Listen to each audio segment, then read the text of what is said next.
On Friday morning, a board would decide whether Leo Martinez belonged in a locked facility for uncooperative youth. They had never seen him solve a problem. They had never asked what he could do. And by the time they did, it was almost too late. Leo sits by a window in the group home, drawing patterns in the condensation. Perfect circles. Intersecting lines. Geometric shapes that emerge and dissolve under his fingertip. A caseworker calls his name 3 times before he responds. He doesn't turn around, just stops drawing, wipes the window clean with his sleeve, and watches his work disappear. In her car, Sarah Davids argues with her supervisor on speakerphone. I understand the metrics, Joan, but Leo's not a bad kid. He's just absent. Her supervisor's voice crackles through, absent is still failing, Sarah. 18 months. 3 failed placements. At some point we have to ask if we're the right fit. Sarah pulls into a driveway where a foster mother stands on the porch, arms crossed, next to a trash bag. Sarah hangs up. Stares at the steering wheel. Breathes. The foster mother doesn't smile. He's not a bad kid, she says. But he's a ghost. He sits at dinner and you'd never know he was there. Homework? Forget it. I can't help someone who won't help themselves. She hands Sarah the trash bag containing everything Leo owns. Leo emerges, backpack on, hoodie up. He takes the bag without making eye contact. In the car, Sarah tries small talk. How are you feeling about the group home? It's temporary, just until we find the right fit. Leo stares out the window, his finger tracing invisible shapes on the glass. Sarah mistakes it for defiance. Leo, I need you to at least try to engage. I can't help you if you won't meet me halfway. His finger keeps moving. Circles. Lines. Patterns she can't see. Sarah's phone rings. It's the group home. There's been an incident, police involvement, no beds available for at least 4 hours. Sarah closes her eyes. This is a protocol violation. She's already on thin ice with her supervisor. But she has no choice. Change of plans, she says to Leo. You're coming home with me for a few hours. Just, stay in the kitchen. Don't touch anything. At Sarah's house, her son Toby sits at the kitchen table surrounded by crumpled paper and algebra homework. He's 13 and close to tears. Sarah walks in carrying her work bag and Leo's trash bag. Toby, this is Leo. He's going to wait here for a bit. Leo, this is my son. Toby barely looks up. Sarah notices the failing grade circled in red on his homework. Toby, we talked about this. I showed you how to solve these. I don't get it, Toby mutters. You're not trying hard enough. Maybe I'm just stupid. Like you think Leo is. The words hang in the air. Sarah's phone rings again, another emergency. She looks between her son and the foster kid in her kitchen, both silent, both unreachable. Leo, kitchen only. Toby, figure it out yourself. She leaves them both. Toby stares at his homework, tears threatening to spill. Across the kitchen, Leo stands motionless in his hoodie, watching. 5 minutes pass. 10. Then Leo's voice, quiet and rusty from disuse, you're solving for the wrong thing. Toby looks up, defensive. What do you know about it? Leo doesn't answer with words. He crosses the kitchen and slides 3 objects across the table, a salt shaker, a pepper grinder, a sugar bowl. This is X. This is Y. This is what stays the same. He rearranges them. Now, what if X disappears? What happens to Y? Toby watches, transfixed. Something clicks. Wait, so if I move this over here? Now you're thinking. For the first time in hours, Toby's face lights up. He scribbles in his notebook. Erases. Tries again. Gets it right. Looks up at Leo with something like wonder. How did you? Leo's already backing away, pulling his hood up. I should stay over there. But something has shifted. Toby stares at his solved equation like he's discovered fire. Over the next 3 weeks, Sarah keeps having emergencies that require Leo to stay at her house for a few hours. She tells herself it's coincidence, that the system is overwhelmed, that it's temporary. She doesn't admit, maybe not even to herself, that it's easier than finding him another placement. A routine develops. Toby leaves his homework on the kitchen table with sticky notes marking where he's stuck. Leo happens to be there. At first, Leo just leaves notes in the margins. Short. Precise. Then explanations. Then he starts sitting across from Toby. They don't call it tutoring. They barely talk. But slowly, Toby starts to understand. One evening, Sarah works in her home office, filling out Leo's quarterly review. She types, continues to demonstrate low academic engagement. Recommendation, vocational track. In the kitchen, Leo explains calculus to Toby using the pattern of kitchen tiles. Sarah takes a call from Toby's teacher. I don't know what changed, but his last 3 tests were A's. Whatever you're doing is working. In the kitchen, Leo smiles, barely, but genuinely, for the first time in months. Sarah hangs up, proud. In the kitchen, Toby asks Leo, how do you know all this? Leo's face closes. His hand touches a faded wristband on his wrist, Math Olympiad finalist, 2022. I used to have a teacher who cared, he says. Before. Before what? He doesn't say. Toby doesn't push. Toby stands up, stepping between them. He's the only reason I'm not failing. He's the only person who made me feel like I wasn't stupid. Sarah turns to her son. I tried to help you. No, Toby cuts her off. You tried to fix me. The way you try to fix him. Like we're broken things you need to file away. Sarah opens her mouth. Closes it. She looks at Leo's notebook. At his case file on the counter.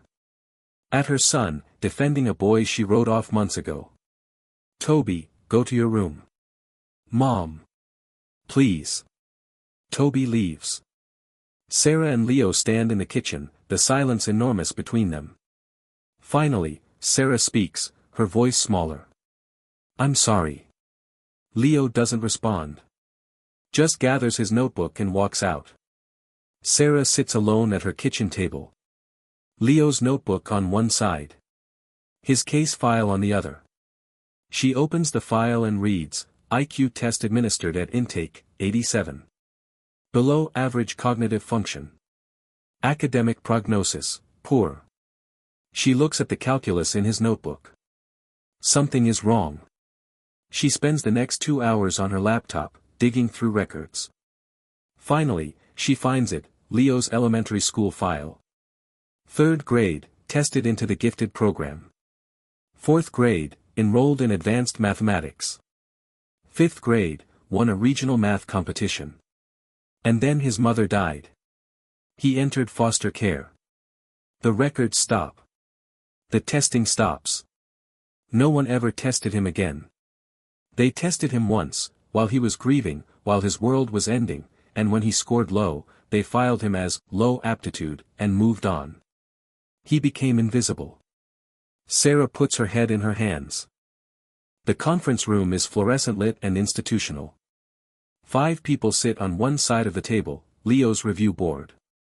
Sarah sits on the other side, next to Leo, who hasn't spoken in 3 days. The board chair reads from the file, Leo Martinez. 18 months in care. 3 failed placements. Chronic academic disengagement.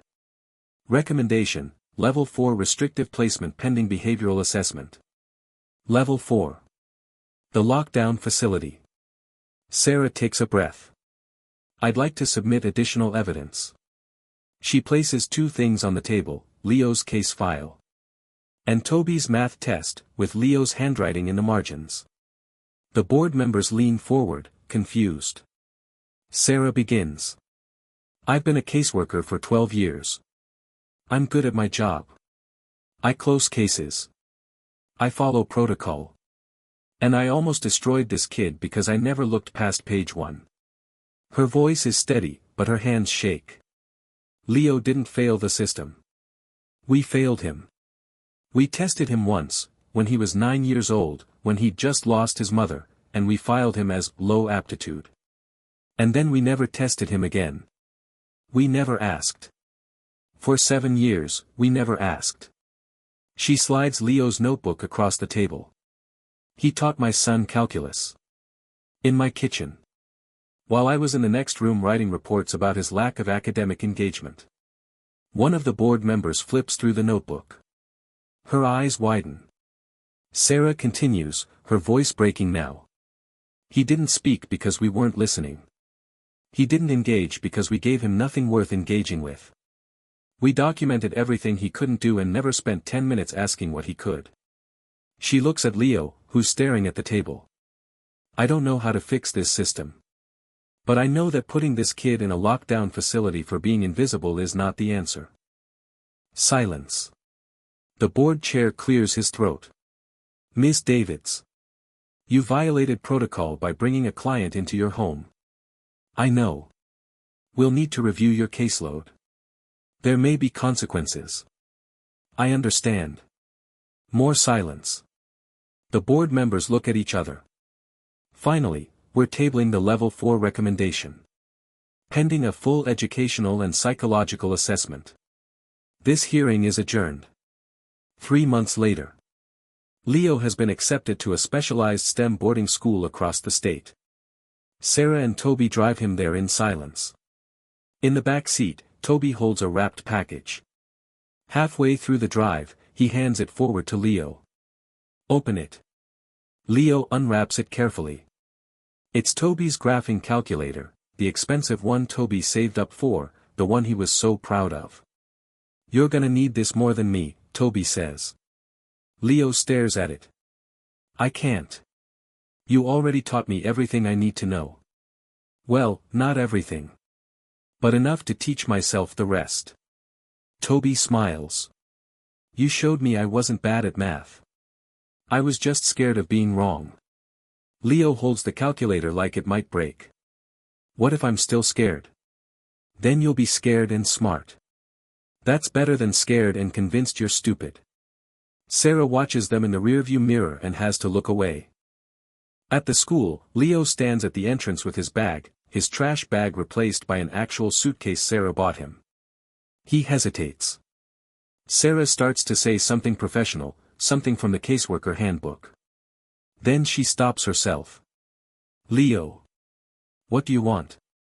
He's quiet for a long moment. Then, I want to stop disappearing.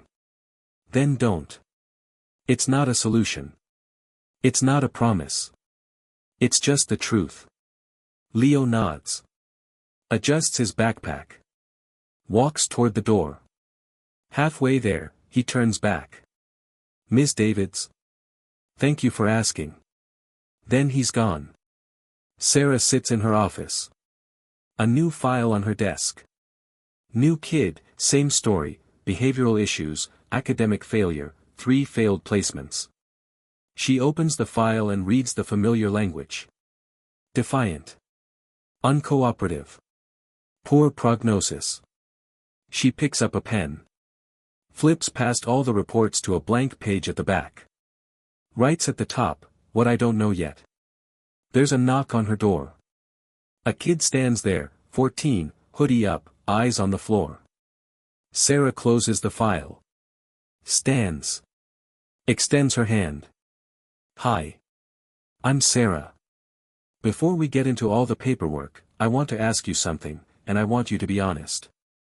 The kid looks suspicious but shakes her hand. Sarah smiles. Tell me one true thing about yourself that's not in this folder. The kid blinks. No one's ever asked that before. After a moment, quietly, I'm good at drawing. Like, really good. But no one ever wants to see it.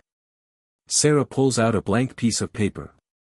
Slides it across the desk with a pencil. Show me. And for the first time in a long time, Sarah watches instead of managing. Listens instead of documenting. Sees instead of filing away. The kid picks up the pencil. Starts to draw. Sarah leans back in her chair. This won't fix the system. This won't save every kid. But it's a start. Sometimes the solution isn't in the file. Sometimes it's in a question you forgot to ask.